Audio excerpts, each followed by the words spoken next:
बहू कहाँ मर गई? अंदर से आवाज़, जिंदा हूँ माँ जी। तो फिर मेरी चाय क्यों आई नहीं अभी तक? कब से पूजा करके बैठी हूँ, ला रही हूँ माँ जी। बहू चाय के साथ भजिया भी ले आई। सास ने कहा, तेल का खिलाकर क्या मारोगी? बहू ने कहा, ठीक है माँ जी, ले जाती हूँ। सास ने कहा, रहने दे, अब बना दिया है तो खा लेती हूँ। सास ने भजिया उठाई और कहा, कितनी गंदी भजिया बनाई है तुमने। बहू, माँ जी मुझे कपड़े धोने हैं, मैं जाती हूँ। बहू दरवाजे के पास छिपकर खड़ी हो गई। सास भजिया पर टूट पड़ी और पूरी भजिया खत्म कर दी। बहू मुस्कुराई और काम पर लग गई। दोपहर के खाने का वक्त हुआ। सास ने फिर आवाज़ लगाई, कुछ खाने को मिलेगा? बहू ने आवाज़ नहीं दी। सास फिर चिल्लाई, भूखे मारोगी क्या? बहू आई, सामने खिचड़ी रख दी। सास गुस्से से, ये क्या है? मुझे इसे नहीं खाना है, ले जाओ। बहू ने कहा, आपको डॉक्टर ने दिन में खिचड़ी खाने को कहा है, खाना तो पड़ेगा ही। सास मुंह बनाते हुए, हाँ तू मेरी माँ बन जा। बहू फिर मुस्कुराई और चली गई। आज इनके घर पूजा थी। बहू सुबह 4 बजे से उठ गई। पहले स्नान किया, फिर फूल लाई, माला बनाई, रसोई साफ की, पकवान और भोज बनाया। सुबह के 10 बज गए। अब सास भी उठ चुकी थी। बहू अब पंडित जी के साथ भगवान के वस्त्र तैयार कर रही थी। आज ऑफिस की छुट्टी भी थी। उनके पति भी घर पर थे। पूजा शुरू हुई। सास चिल्लाती, बहू ये नहीं है, वो नहीं है। बहू दौड़ी दौड़ी आती और सब करती। अब दोपहर के 3 बज गए थे। आरती की तैयारी चल रही थी। पंडित जी ने सबको आरती के लिए बुलाया और सबके हाथों में थाली दी। जैसे ही बहू ने थाली पकड़ी, थाली हाथों से गिर पड़ी। शायद भोज बनाते हुए बहू के हाथों में तेल लग गया था, जिसे वो पोंछना भूल गई थी। सारे लोग तरह तरह की बातें करने लगे। कैसी बहू है, कुछ नहीं आता, एक काम भी ठीक से नहीं कर सकती, न जाने कैसी बहू उठा लाए, एक आरती की थाली भी संभाल नहीं सकी। उसके पति भी गुस्सा हो गए, पर सास चुप रही, कुछ नहीं कहा। बस यही बोल के छोड़ दिया कि सीख रही है, सब सीख जाएगी धीरे धीरे। अब सबको खाना परोसा जाने लगा। बहू दौड़ दौड़ के खाना देती, फिर पानी लाती। करीब 70-80 लोग हो गए थे। इधर 2 नौकर और बहू अकेली, फिर भी वहाँ सारा काम बहुत ही अच्छे तरीके से करती। अब उसकी सास और कुछ आस पड़ोस के लोग खाना खाने बैठे। बहू ने खाना परोसना शुरू किया। सबको खाना दे दिया गया। जैसे ही पहला निवाला सास ने खाया, तुमने नमक ठीक नहीं डाला क्या? एक काम ठीक से नहीं कर सकती, पता नहीं मेरे बाद कैसे ये घर संभालेगी। आस पड़ोस वालों को तो जानती ही हो ना साहब, वो बस बहाना ढूंढते हैं नुक्स निकालने का। फिर वो सब शुरू हो गए, ऐसा खाना है, ऐसी बहू है, ये वो वगैरह वगैरह। दिन का खाना हो चुका था। अब बहू बर्तन साफ करने नौकरों के साथ लग गई। रात में जगराता का कार्यक्रम रखा गया था। बहू ने भी 1-2 गीत गाने के लिए स्टेज पर चढ़ी। सास जोर से चिल्लाई, मेरी नाक मत कटा देना, गाना नहीं आता तो मत गा, वापस आ जा। बहू मुस्कुराई और गाने लगी। सबने उसके गाने की तारीफ की, पर सास मुंह फुलाते हुए बोली, इससे अच्छा तो मैं गाती थी जवानी में, तुझे तो कुछ भी नहीं आता। बहू मुस्कुराई और चली गई। अब रात का खाना खिलाया जा रहा था। उसके पति के ऑफिस के दोस्त साइड में ही ड्रिंक करने लगे।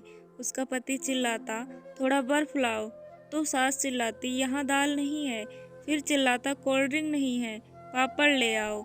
इधर उधर आखिरी में उसके पति की शराब गिर पड़ी उसके एक दोस्त पर और बोतल टूट गई। पति गुस्से में 2 झापड़ अपनी पत्नी को लगाते हुए कहता है, जाहिल कहीं की, देख कर नहीं कर सकती, तुझे इतना भी काम नहीं आता। सारे लोग देखने लगे। उसकी पत्नी रोते हुए कमरे की तरफ दौड़ी। फिर उसके दोस्तों ने कहा, क्या यार, पूरा मूड खराब कर दिया, यहाँ नहीं बुलाया होता, हम कहीं और पार्टी कर लेते।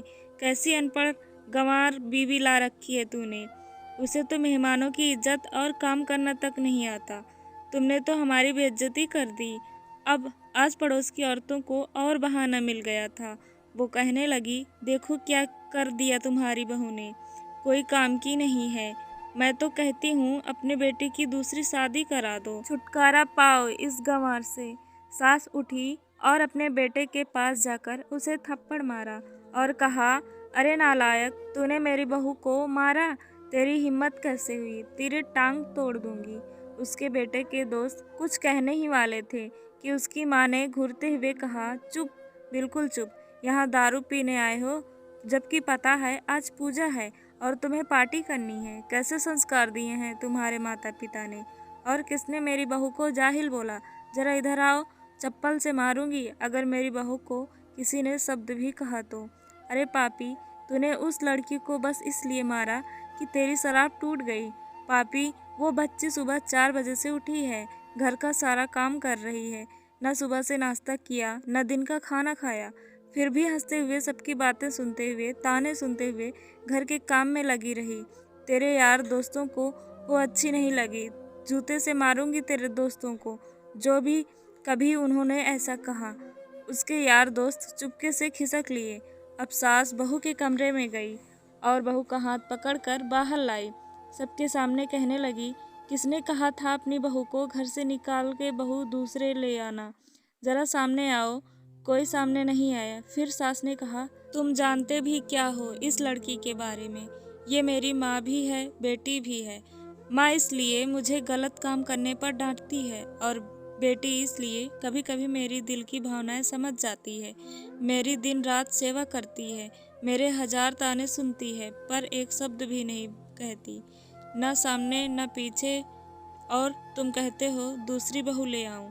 याद है ना छुटकी की दादी, अपनी बहू की करतूत।